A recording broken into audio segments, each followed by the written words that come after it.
Buenas tardes a todos, bienvenidos a esta sesión del Seminario de Estudios Mexicanos del Centro CATS en la Universidad de Chicago.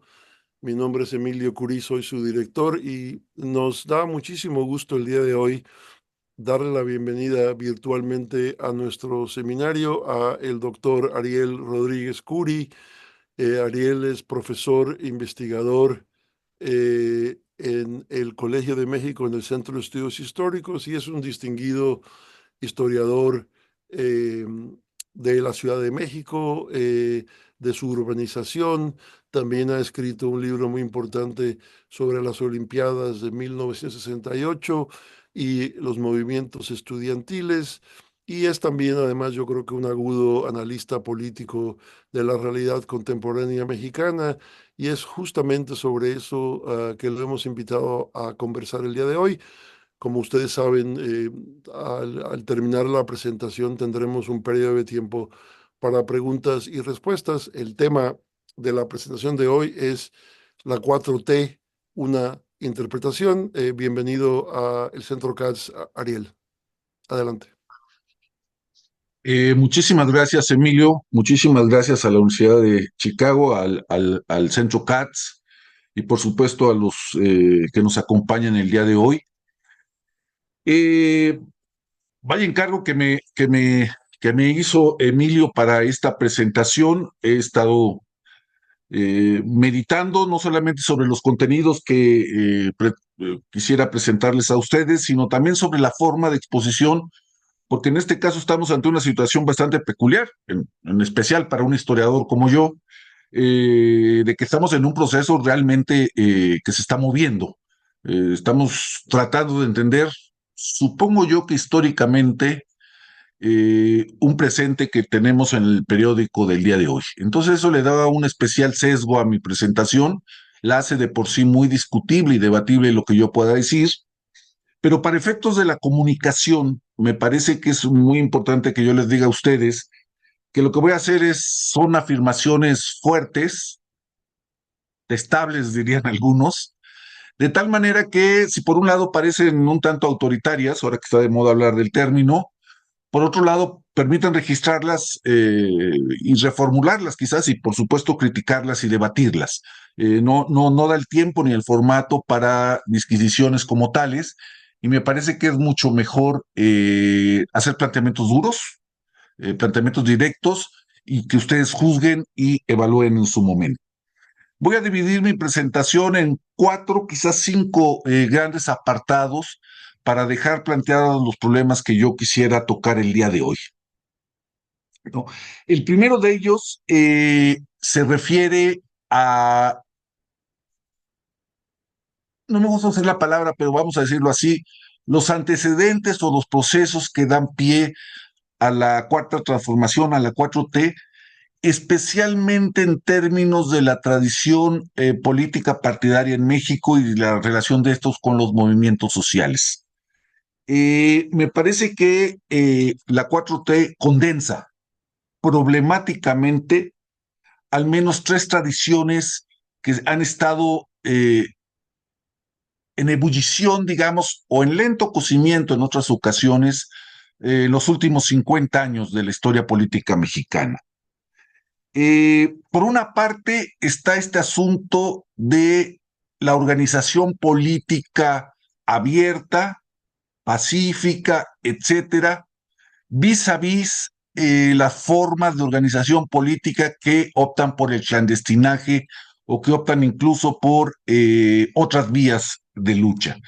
Esto parece ser un anacronismo dicho en 2024, pero en realidad es una historia que todavía se estaba discerniendo, por ejemplo, a mediados de la década de 1970. ¿Cuál es la organización óptima de un movimiento que se llama a sí mismo de izquierda y que aspira a gobernar el país? Este era un issue todavía a mediados de 1970 y quizás lo siguió siendo hasta la amnistía de 1978-79.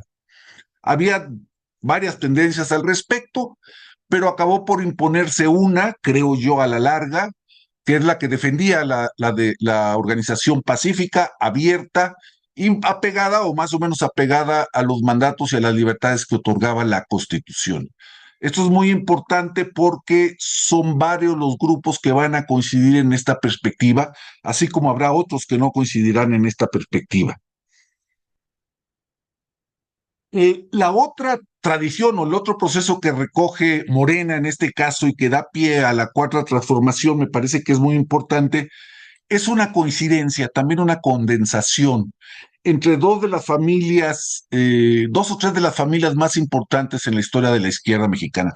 Esta, la que aspiraba a la organización autónoma pero abierta, apegada a las leyes, a la Constitución especialmente.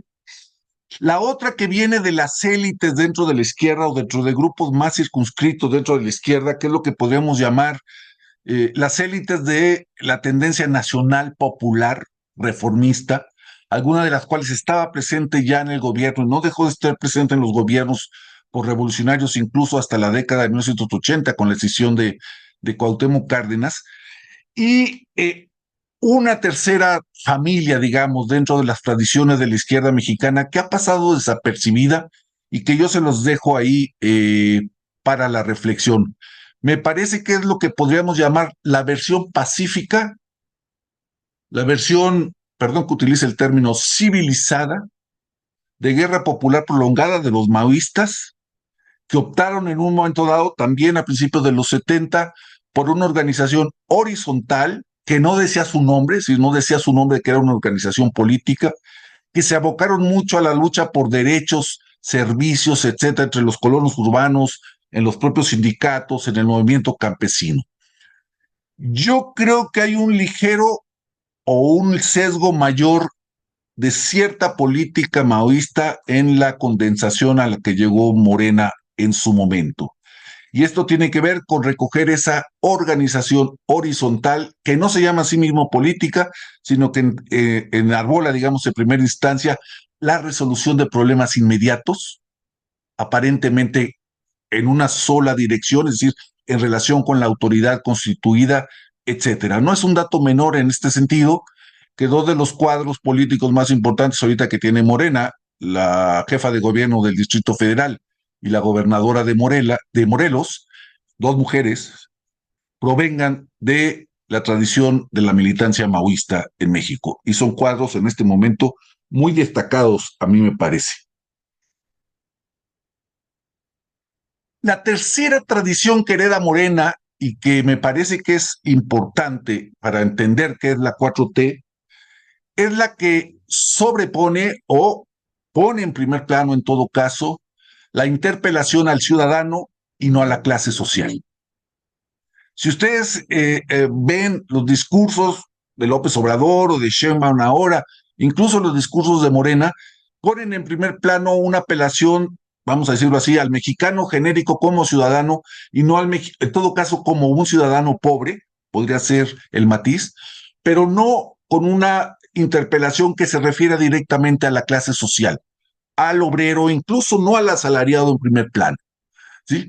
Esto me parece que es una herencia muy importante también del debate de los 70, donde lo que parece una anécdota, es decir, si los partidos de izquierda en México debían de tener como trasfondo, como símbolo, la hoz y el martillo, o en otras tradiciones tenían que tener la Constitución, por ejemplo, una imagen de la Constitución, o una imagen de un machete mexicanizado, digamos, etcétera, era lo que debía predominar. Me parece que a la larga se ha impuesto esta apelación al ciudadano como ciudadano, ¿sí? Sobre cualquier otro experimento de apelación al ciudadano como o en su, digamos, dimensión de clase. Esto que en otro contexto podría ser, no sé, populismo o una generalización un tanto cuanto eh, poco eficaz en términos políticos, en México quizás tenga otra connotación y sea efectivamente una apelación muy eficiente.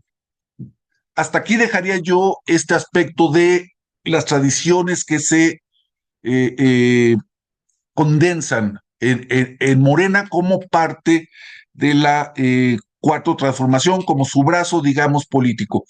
Y esto es interesante, y sí, abro un paréntesis para decirlo, creo que parte del el asunto que llama la atención de lo que está pasando en México es la sensación de como de novedad absoluta de lo que acaba de suceder y la velocidad de los acontecimientos.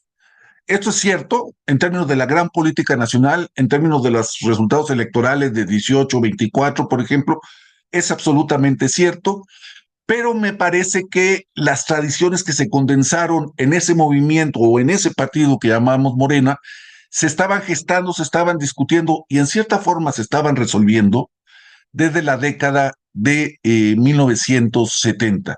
Yo quiero llamar aquí la atención de un aspecto que me parece crucial en la historia política mexicana, y es que en México el comunismo desapareció como marketing político de manera muy temprana, incluso antes de que cayera el muro de Berlín, o paralelamente, casi simultáneamente a la caída del muro de Berlín.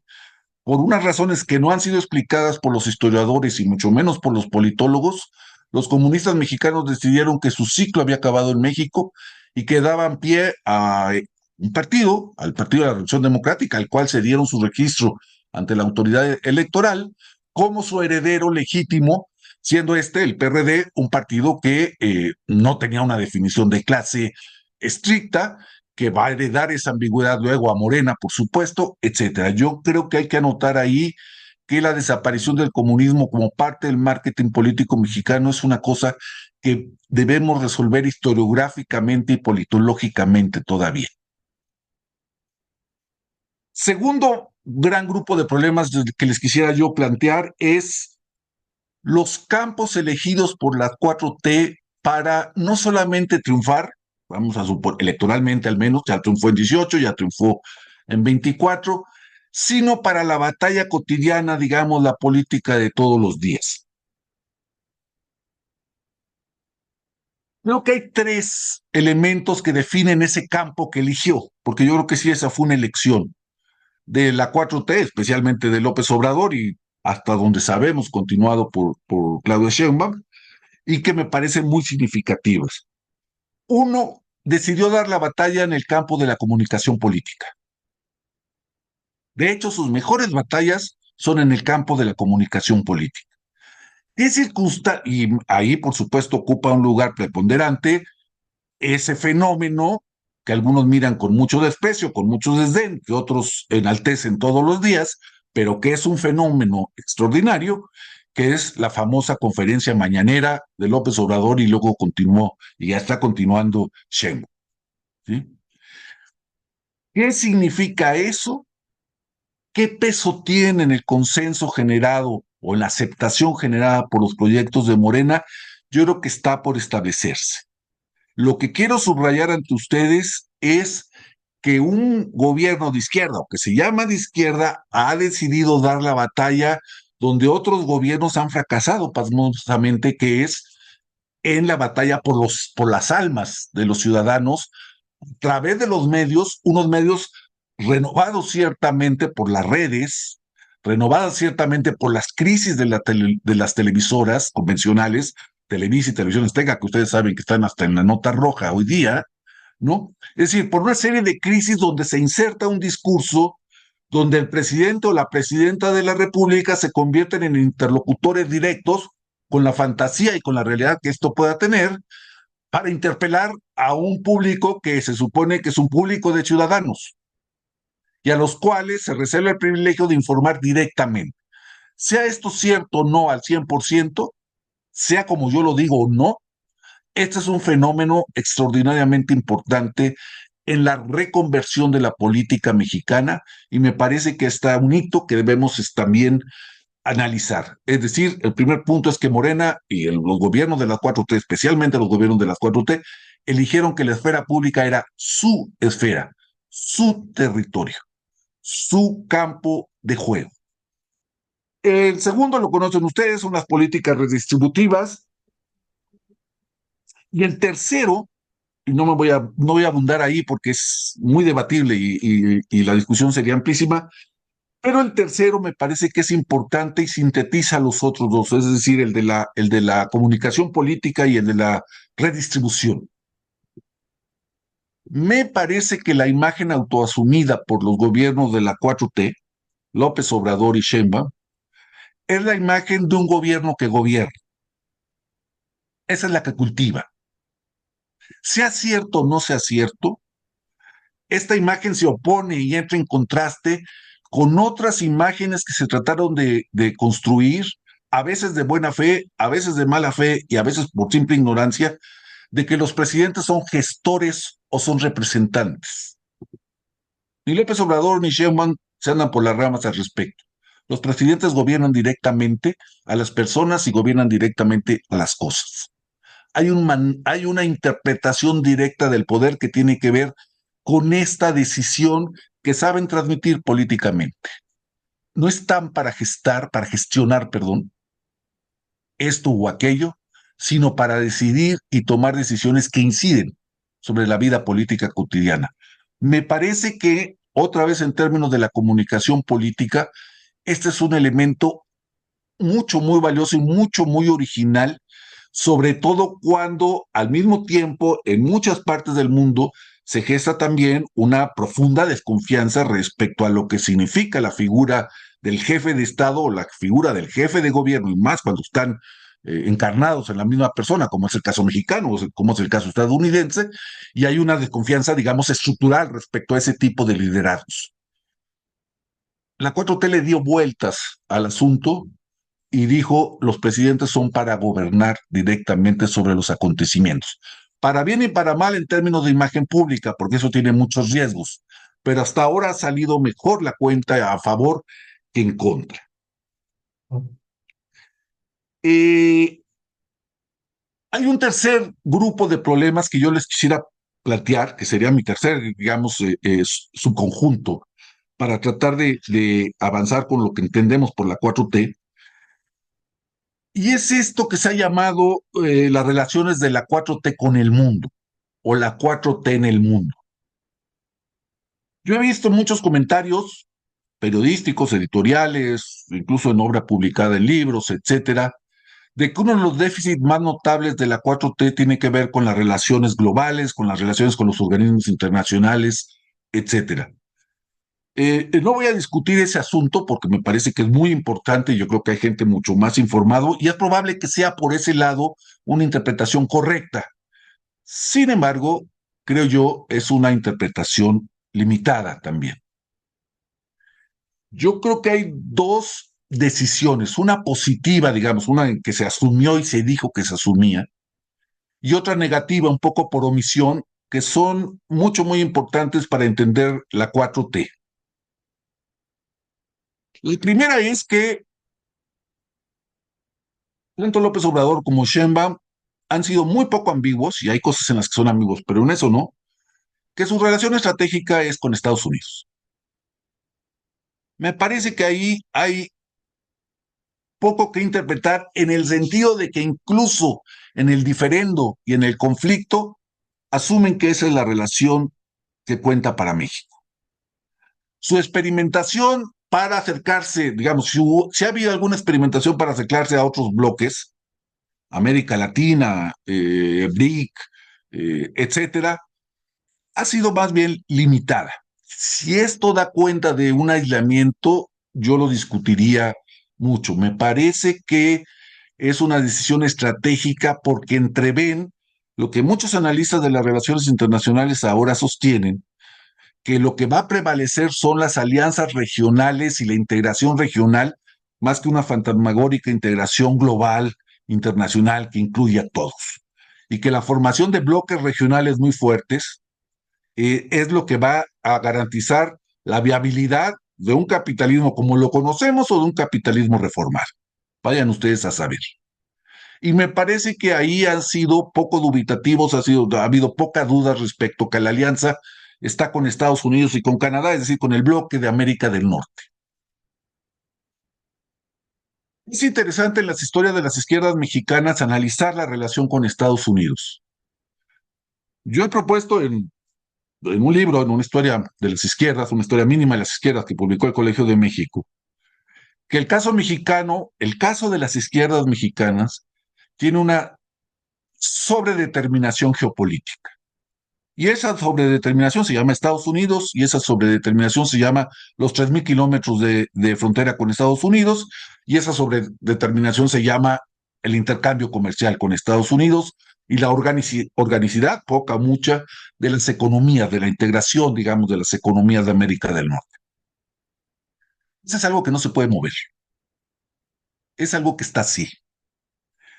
Lo que resulta interesante es rastrear que en el imaginario y en el pensamiento de las izquierdas mexicanas, este ha sido un reconocimiento bastante temprano, no tardío, no acaba de llegar con López Obrador o con Sheinbaum. La primera noticia que yo encuentro de una propuesta de tratado de libre comercio con Estados Unidos data de 1939-40. Y no la hizo el secretario de Hacienda ni el Departamento del Tesoro de Estados Unidos, etcétera. La hizo Hernán Laborde, secretario general del Partido Comunista Mexicano, en la Cámara de Diputados. Y sostuvo Laborde en aquella intervención: este tratado de libre comercio entre Estados Unidos y México es una condición de posibilidad para la lucha antifascista. Me parece a mí que en términos de esta relación de las izquierdas con Estados Unidos, todavía está mucho que investigarse sobre los timings diferenciados, problemáticos, a veces dramáticos entre la política estadounidense y la política mexicana. Lo estamos viendo con la elección que ustedes se enfrentan dentro de poquitos días, pues, ¿no? O sea, hay mucho en juego, muchísimo en juego. Al mismo tiempo, hay una especie de coincidencia o de oportunidades que se aprovechan o que han sido aprovechadas. El otro gran caso importante es el de Lázaro Cárdenas y la negociación con Roosevelt respecto a, o negociación o diferendo con Roosevelt respecto a la expropiación petrolera, por ejemplo, respecto a la alianza hemisférica y el antifascismo, etcétera. Es decir, esos elementos están ahí presentes y permiten, más de lo que a veces se reconoce, una política donde los actores, si no son completamente libres e indeterminados, y no es el caso del gobierno de México, que está sobredeterminado por la relación con Estados Unidos, sí permite un cierto juego, ¿no? Y yo creo que hay manera de entenderlo desde las izquierdas, y yo creo que la 4T tiene la intuición, no sé si va a tener la convicción y va a tener los instrumentales para esa negociación, pero me parece que ahí hay un elemento muy importante que tiene que ver con esa ascripción, digamos, regional. Por eso, o en parte por eso, yo también explico ese como retraimiento, que puede ser irracional o puede ser provinciano, como algunos lo llaman, del gobierno, sobre todo de López Obrador, respecto a algunos organismos internacionales, respecto a la integración con América Latina en otros términos, etcétera. Pero es que está Estados Unidos, están los 3.000 kilómetros de frontera y está el tráfico comercial, uno de los intercambios comerciales más importantes del mundo, cuando es obvio que se está perfigurando un gran competidor del capitalismo internacional, que es China, por ejemplo.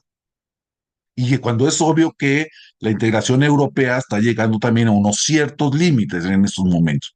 Entonces me parece que este es un punto de reflexión al cual hay que dedicarle tiempo y que no permite esa conclusión a veces precipitada de que no hay política internacional o no ha habido política internacional de parte de los gobiernos de la 4T. El segundo aspecto que tiene que ver con el mundo y la 4T, y que me parece muy relevante para muchos efectos, es el que se refiere a los modelos de democracia. En México es muy común acá decir, por ejemplo, que la reforma del sistema del Poder Judicial, por ejemplo, u otras reformas, son actos, digamos, que avergonzarían, que apenarían, que harían sonrojar a los teóricos, digamos, de la democracia internacional, porque no van con la democracia, ¿no? Es más o menos el discurso. Y de ahí viene mucho el fortalecimiento de esta imagen de que lo que se vive es un régimen populista casi puro, que no tiene que ver con intereses de largo plazo, sino con el cortoplacismo, etcétera. Sea lo que se piense al respecto, me parece que hay que tener y tomar muy en serio que las democracias son procesos siempre en construcción y que no hay una fuera, no hay una exterioridad que esté ética o políticamente muy acreditada ahorita en las circunstancias globales. Eso es algo importantísimo. Porque ustedes pueden decir, bueno, tomemos el ejemplo, qué sé yo, francés, ¿no? Una democracia consolidada. Bueno, Macron ha hecho dos cosas que no son de demócratas. Una, sacarle las pensiones por vía del decreto, sin pasar por el Parlamento, una reforma de pensiones, que es una reforma que afecta prácticamente a todos los franceses, y dos, no pedirle que forme gobierno al partido que ganó las elecciones. Para que veamos cómo la democracia tiene sus momentos de flexibilidad muy importantes. Quieren pensar en Gran Bretaña como el gran modelo, digamos, democrático, y que sin duda lo es. Sí, a costa de una subrepresentación de los liberales, que han tenido más o menos el 20-25% de la votación en los últimos decenios, pero tienen el 10% de la representación. Ahí hay un problema tremendo de subrepresentación de uno de los partidos, de un partido que podría ser importante, pero que no es importante por esas razones. ¿Sí? O vemos el caso español, tan cercano a nosotros, ahora completamente judicializado, porque todos los políticos o las esposas de los políticos o los cónyuges de los políticos llegan a los tribunales. ¿No? Pensemos incluso en Estados Unidos, donde no hay una autoridad fuerte, digamos, a la manera que el INE o en otras autoridades electorales en otras partes del mundo, pero donde además puede haber un presidente sin el voto popular mayoritario, por ejemplo. Es decir, lo que quiere decir no es que los otros estén igual de mal que uno, no es ese mi punto. Mi punto es cuál es la referencia, cuál es la checklist, cuáles son los puntos del checklist que autorizan ahorita el debate democrático. Hay debilidad, porque la democracia sí es, se tiene que rehacer cada vez para legitimarse y para mostrarse. Pero hoy por hoy, y sobre todo amén de la crisis de las instituciones internacionales, yo creo que la guerra en Gaza, lo que se piensa de la guerra en Gaza, pero de la guerra en Gaza lo que puso en la picota es a Naciones Unidas, que está absolutamente indefensa entre lo que está pasando, ya no digamos que no tiene voz, está indefensa, o la Unión Europea, que no sabe qué decir y que toda la construcción sobre Ucrania se le vino abajo con la guerra en Gaza. Hay un problema también de legitimidad de las grandes organizaciones internacionales. Estamos en un momento donde el que se mueva más rápido y el que saque la mano a lo mejor se va a posicionar mejor. ¿Sí? Y en esa circunstancia también se explica la 4T. Supongo que se está comprando tiempo y se espera que ese panorama internacional tan extraordinario acabe por redefinir la alianza con Estados Unidos, seguramente eso es lo que espera Sheinbaum, y permita un tiempo, un momento para otra integración a estos circuitos internacionales. No es México el que está en crisis solamente. Es el sistema internacional el que está en crisis y la imagen misma de las democracias que proyectan un momento de debilidad o un momento de reajuste interno también muy importante. Y eso hay que tenerlo, me parece, muy, muy, muy presente. Y ya para terminar, porque se me está acabando el tiempo, quisiera decir que ahí tiene dos grandes pendientes la 4T que me parece cruciales. Uno del que últimamente se habla muy poco porque todo se lo come la reforma del Poder Judicial es, por supuesto, la base fiscal del Estado de México. Como ustedes saben, entre los países de la OCDE, México es el que prácticamente menos cobra para una economía de su tamaño, menos impuestos recibe como proporción del Producto Interno Bruto. No hay manera de sostener el modelo de distributivo sin una reforma fiscal. Lo dejo anotado porque también recoge las disyuntivas que va a enfrentar la reforma del sistema del Poder Judicial. Es decir, ¿hasta dónde se puede estirar la liga del voto de las mayorías? Más del 60% de la votación en una elección de tres es una votación sin duda histórica, sin duda inédita para el caso mexicano. Pero de todos modos, ¿hasta dónde se puede ajustar para un experimento muy arriesgado como es el de la reforma judicial? Estos dos elementos me permiten hablar, es decir, estos dos elementos riesgosos, estos dos elementos de riesgo para la 4T, me permiten plantear una lógica de funcionamiento general de la 4T que me parece muy interesante y yo creo que dice muchas cosas para los que hacemos historia, para los politólogos, etcétera. Se ha acusado mucho a la 4T de polarizar. Se ha acusado mucho a la 4T de no llegar a acuerdos y consensos y de tomar decisiones apoyado en lo que puede ser una realidad o una ficción, que es la mayoría de los votos. Una mayoría, insisto, abrumadora. Me parece que aquí hay un elemento de método y un elemento que debe suscitar un interés en nosotros como investigadores, digamos, del pasado, del presente, etcétera. ¿Qué es primero, el consenso o el conflicto?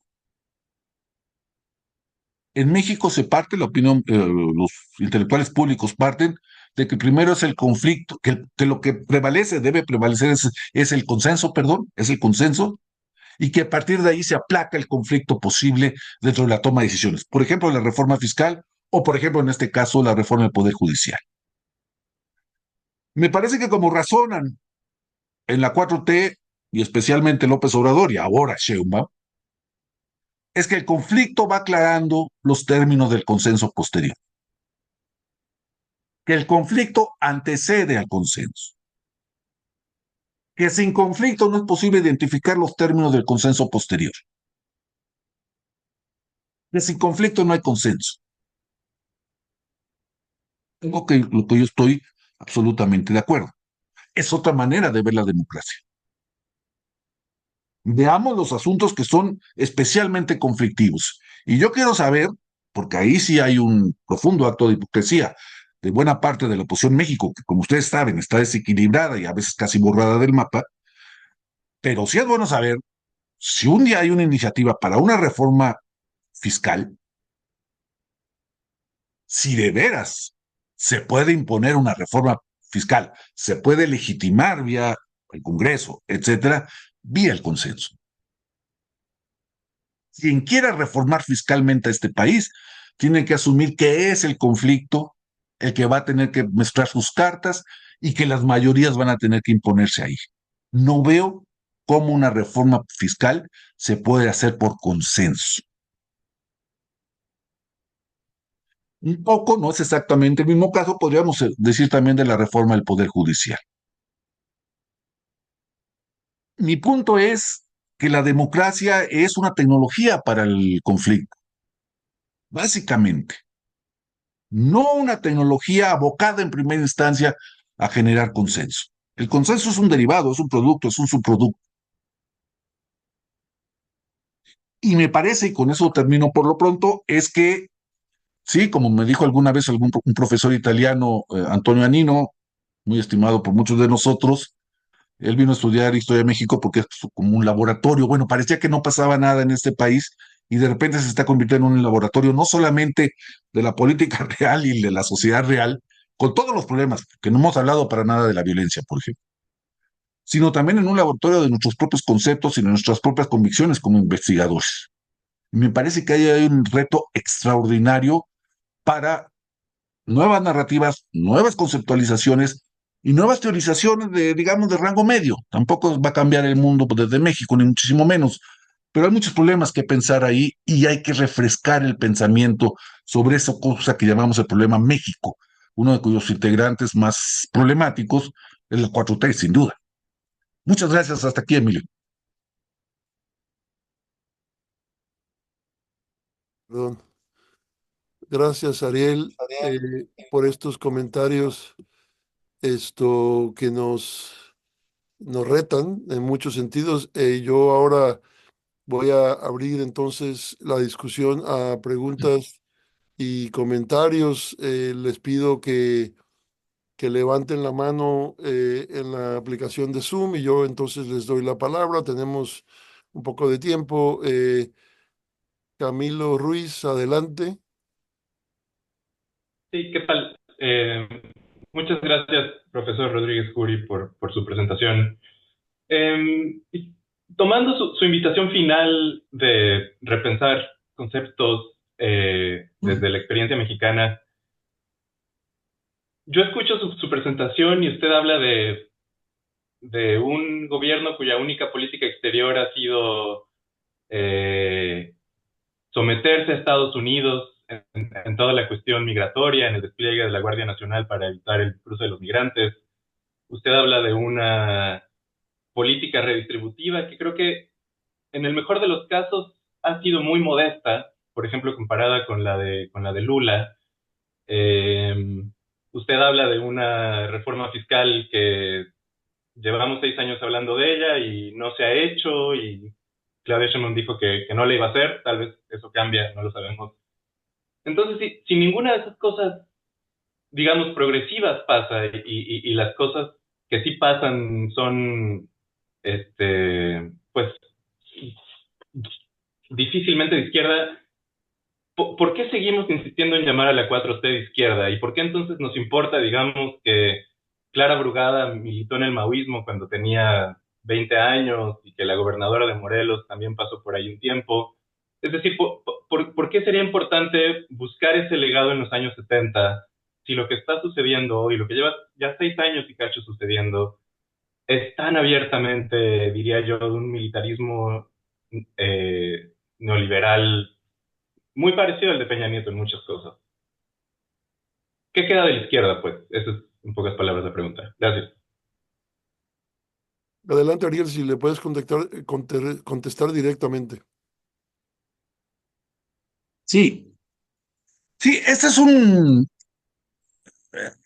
tema, digamos, recurrente, digamos, ir al corazón de la propia definición de la izquierda para, eh, a una de las definiciones que había de la izquierda para contrastarla con la política, digamos, realmente existente, ¿no? Eh, en el caso de la relación con Estados Unidos, yo diría, tampoco hay tanto margen de maniobra, pues, ¿no? Y yo creo que sí es irrenunciable la responsabilidad de un Estado para regular el tránsito por su territorio. Eso no tiene remedio, ¿sí? Yo no sé si eso obedece, o seguramente obedece a presiones de Estados Unidos, pero tampoco veo muchas alternativas porque con el tráfico de personas vienen asociados además otros procesos. Entonces me parece que ahí se está cumpliendo una función, digamos, característica del Estado. Yo no sé qué alternativa hay al pacto comercial con Estados Unidos y no sé si sea responsable de un gobierno plantearse que hay otras alternativas mejores que el tratado comercial con Estados Unidos y Canadá. Me parece que ahí se impera una suerte de, digamos, ética de la responsabilidad sobre la ética de la convicción en el caso de que lo otro fuera una convicción. Ahora, ¿por qué importa lo que digo de Brugada o de la gobernadora de Morelos? Porque hay una innovación en la manera de hacer política, eso es indudable, y hay una innovación en la manera de apelar al ciudadano. También eso me parece que es indudable. Es decir, las cuotas de votación, los montos de la votación en las elecciones más recientes, en los de 2024, tienen muchísimo que ver con una innovación dentro de la propia política, no solamente con los resultados en términos de la política redistributiva, no solamente con eso, sino con una manera muy específica de apelar al ciudadano y de convertirlo en socio o subordinado, absolutamente, porque así es el poder, de un cierto proyecto político, es decir, de hablarle de tú a tú. Me parece que haya una innovación y yo creo que descuidamos mucho la manera en que se comunican los políticos y yo por eso lo coloco en primerísimo lugar el asunto de la comunicación política, porque generan interlocución y cuando generan interlocución generan actores políticos. Y eso me parece que sí es una innovación. Estoy completamente de acuerdo que el tema dilatado, el tema oculto, el tema que no se quiere discutir es el de la reforma fiscal. Y yo no sé, eso es un callejón sin salida de la 4T. Yo no sé si va a cambiar de opinión Claudia Sheinbaum, si la realidad la va a hacer cambiar de la opinión, o tiene una carta escondida que no me puedo imaginar cuál es. En eso estoy completamente de acuerdo que es una política muy conservadora. Al mismo tiempo, al mismo tiempo, creo que hay un cálculo político sobre lo que eso significaría en términos de conflicto y consenso. Porque lo demás se va a volver bastante relativo cuando se plantee la subida de impuestos, el cambio de tasas, ciertas obligatoriedades sobre la propiedad, etcétera, etcétera. ¿Sí? Yo creo que esa va a ser la prueba de fuego, en eso estoy completamente de acuerdo. ¿Que por qué es un gobierno de izquierda? Yo creo que hay dos maneras de definirlo. Uno, porque sus opositores asumen que lo es. Y otro, porque esa es una parte, yo creo, de la revolución política, digamos, de esa revolución de mentalidades, pequeñita, pero es una revolución, porque la gente común lo asume que lo es. Y ahí sí no se trata de un engaño. La gente supone que eso que están haciendo, bien o mal, pero que les llega todos los días, es de un gobierno diferente, que es un gobierno de izquierda. Porque sobre todo Sheinbaum no le da mucho por ocultar eso, ¿eh? Constantemente lo está diciendo.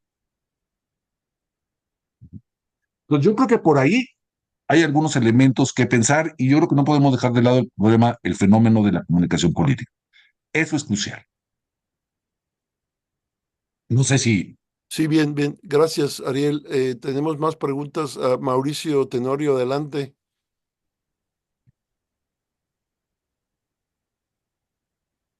Ariel, ¿cómo te va? Hola, Mauricio. ¿Cómo estás? Oye, nos quedas a deber, quedaste de decir algunas cosas muy opinionated y muy difíciles y pues no nos dijiste nada duro ni nada difícil de aceptar, ni nada opinionated. ¿Te acuerdas de aquella canción, Ariel, de nuestra juventud? Estoy perdido y no sé qué camino me trajo hasta aquí. Tú nos vienes a decir que no estamos perdidos, que sí sabemos qué camino nos trajo hasta aquí. Y de estos polvos venimos. Y no hay nada en que esté en desacuerdo contigo en ese respecto.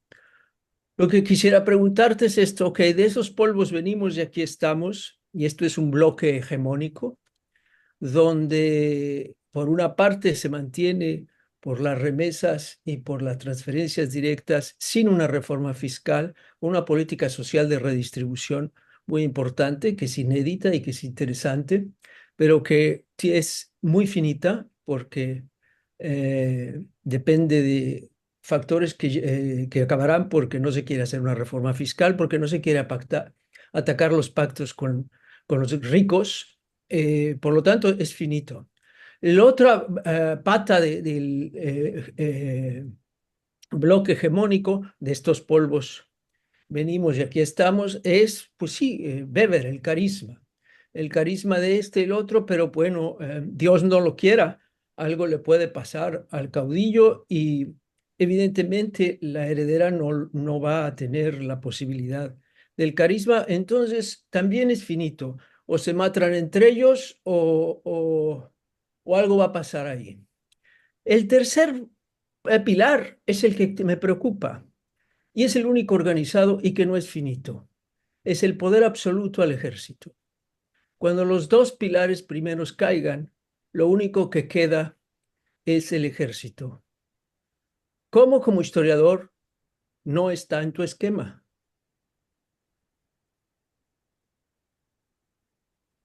Adelante. Y bueno, empezaría por lo último, Mauricio, porque me parece fundamental. Sí aclaró que eso de que de otros polvos, digamos, de esos polvos venimos, es para, digamos, tratar de documentar la manera en que se han roto ciertos esquemas de hacer política en México y hoy son otros esquemas. No sé si van a durar toda la eternidad y no sé, por supuesto que no, no es el punto. Esa es la novedad que estamos enfrentando ahorita y esa es la naturaleza, digamos, del nuevo arreglo y del nuevo consenso. En eso estoy seguro. Del ejército yo creo que hay cosas que hay que decir. Primero, cuando hablas del ejército tienes que distinguirlo o tienes que hacer la operación mental de separarlo de la Guardia Nacional, aunque parezcan lo mismo. Pero son dos proyectos no distintos, pero sí, en el caso de la Guardia Nacional, muy innovador en términos de lo que se espera de ella, que es una reforma incompleta, absolutamente incompleta. ¿Sí? Lo ideal, a mi juicio, hubiese sido, se avanzó un poco, pero no más allá, crear un solo Estado mayor, ¿no? Donde la Guardia Nacional, como policía básicamente civil, aunque esté conformada por militares, etcétera, tendría que tener su propia representación. Ahora está supeditada a la Secretaría de la Defensa. Eso es indudable. Ahora, Esa afirmación de que el ejército es una novedad en la política mexicana, Mauricio, es cuando menos irresponsable. El ejército mexicano ha sido la policía interna de este país toda la posrevolución. Y el primer intento de tener una policía nacional en México es de 1997, con Cedillo. El ejército no está haciendo, al menos en términos de esquema, nada diferente de lo que estaba haciendo en 1940, 1950 y 1960.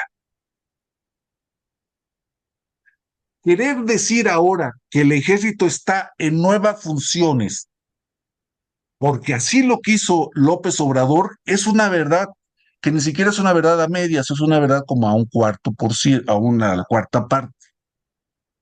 Porque al mismo tiempo que el ejército tiene esa preponderancia, incluso en términos presupuestales, y un proyecto de una Policía Nacional que se llama Guardia Nacional, que por cierto es muy bien aceptada en todas las encuestas de opinión. Tiene una aceptación altísima del orden del 70%. Entonces, no se puede vender, Mauricio, no se puede introducir en la discusión al ejército como diciendo, miren con lo que nos encontramos después de venir de un régimen civilista. No había Policía Nacional, no había seguridad en el campo, no había seguridad en las pequeñas poblaciones más que la que proporcionaba el ejército. Esos son los archivos de la Secretaría de la Defensa Nacional de los últimos 70 u 80 años. La vigilancia interna. Hablar de una militarización como esa novedad absoluta de 4T, me parece que es una visión muy limitada de lo que es la política, de lo que es la seguridad y de lo que es la historia del ejército, porque deja de lado la gran novedad, que es la Guardia Nacional, que insisto, yo creo que un país de las dimensiones de México que no tenga una Policía Nacional centralizada es prácticamente un caso inédito. Veamos Europa, veamos Francia, veamos España, veamos en el caso chileno, en el caso italiano, etcétera. Hay una Policía Nacional que muchas veces depende directamente, ya sea de la Secretaría del Ministerio del Interior o forma parte del Estado Mayor Conjunto. Todas estas policías que mencioné en otros contextos forman parte de un Estado Mayor, de las Fuerzas Armadas y bajo la jurisdicción de las Fuerzas Armadas. Entonces, yo creo que ese tema, que es muy importante, hay que vigilarlo mucho, porque nos asusta el ejército porque es el ejército, pero no nos asusta el ejército en términos de la historia de sus propias funciones. O yo preguntaría, ¿qué alternativa hay en términos de una Policía Nacional centralizada? No hay, no hay, son 2 millones de kilómetros cuadrados. Hasta aquí le dejaría. Bien, gracias, Ariel. Rodrigo Montes de Oca, tienes la palabra. Sí. Buenas tardes, profesor Rodríguez Curí. Soy Rodrigo Hola. Montes de Oca, investigador en el Baker Institute de la Universidad de Rice. Me llamó particular atención en la última parte de su ponencia esta visión de la 4T de que el conflicto antecede el consenso.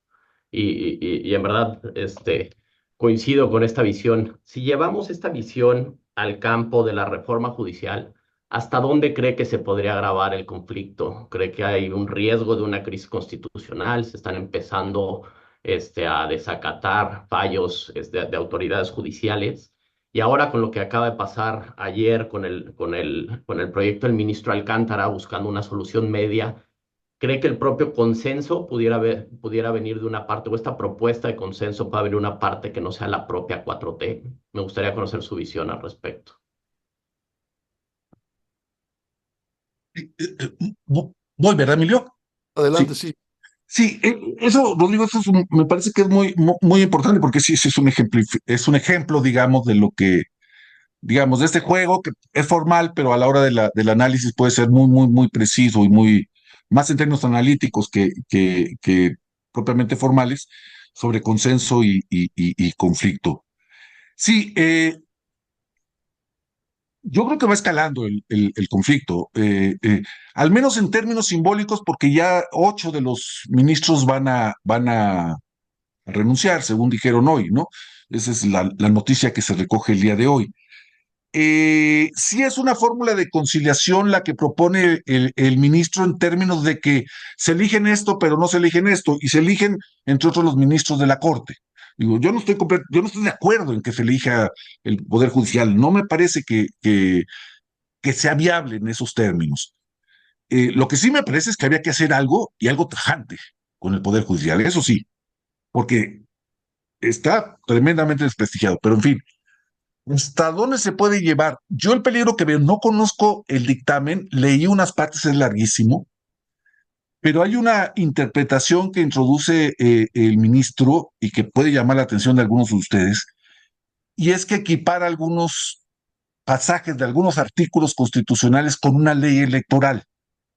Y eso es lo que autorizaría a la Corte a emitir el dictamen que está emitiendo. Yo el peligro que veo ahí y formaría parte de este esquema de escalamiento, tiene que ver con que la Corte ha asumido vía las leyes electorales una jurisdicción sobre la cuestión electoral, cosa que se trató de evitar siempre con la formación del Tribunal Electoral.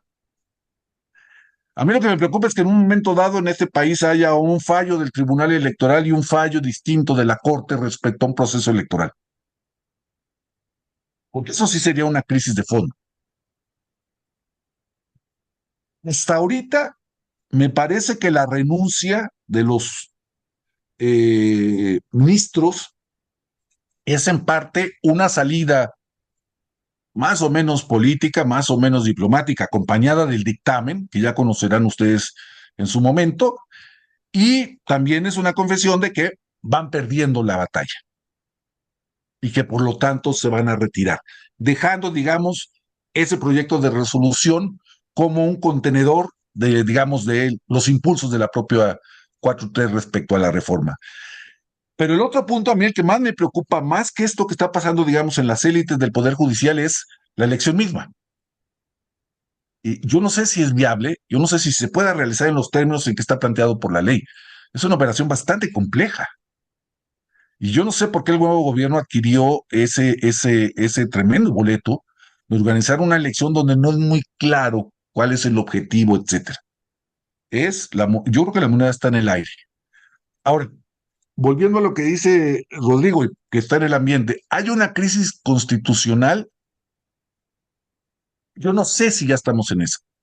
Me parece que no es para tanto. La propia renuncia de los ministros anuncia que antes de entrar en conflicto y antes de reivindicar una jurisdicción, se están retirando, dejando una fórmula en su juicio de conciliación que es el dictamen, el proyecto de dictamen. ¿Qué va a pasar? No tengo la menor idea.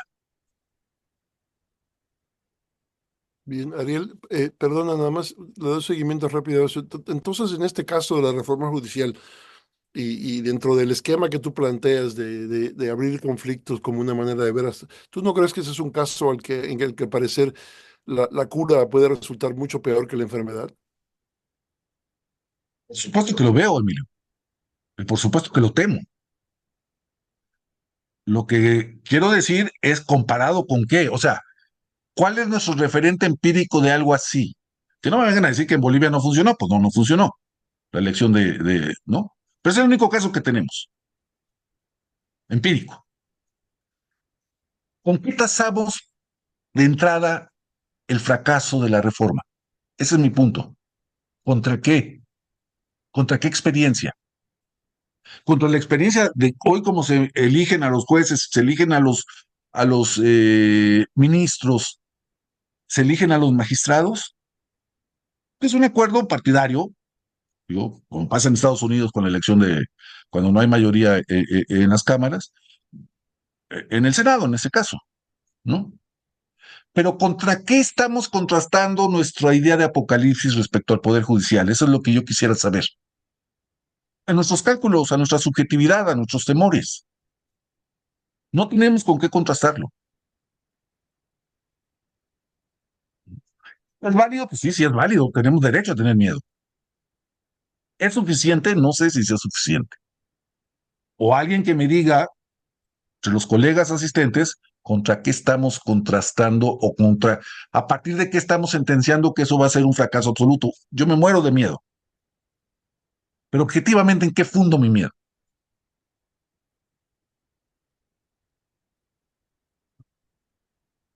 Bien, en